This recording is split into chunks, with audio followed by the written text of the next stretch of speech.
Pourquoi il est important dans le cadre de grands événements sportifs internationaux de mettre tout de suite l'impact social et sociétal dès le début parfois d'une phase de candidature comme c'était pour Paris 2024 ou dès le début du projet comme une priorité parce que mettre cette réussite d'impact au même titre que la livraison des infrastructures, que la réussite sportive ou la réussite économique, c'est s'assurer déjà que les investissements et que la priorité qui va être mise en place par les politiques publiques sera la même.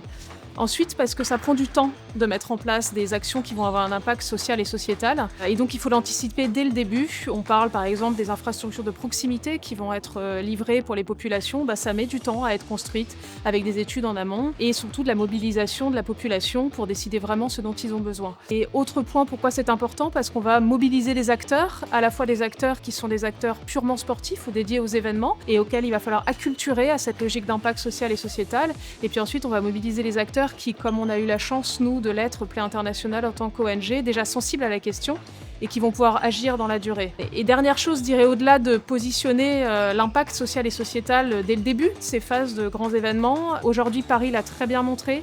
On espère que Dakar 2026, avec les Jeux de la jeunesse qui vont avoir lieu en octobre prochain, et le Maroc, qui va accueillir la Coupe du Monde masculine de football en 2030, sont des exemples d'importance du fait qu'aujourd'hui, aucun grand événement ne devrait avoir lieu sans un volet social et sociétal.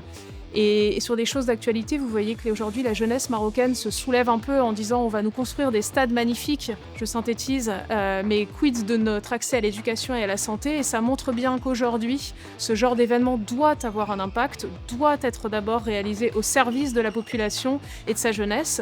Et donc, il semble indispensable que dès le début de la programmation de ces événements ou de ces jeux sportifs, l'impact social et sociétal et la transformation de la société grâce à cette organisation soit une priorité.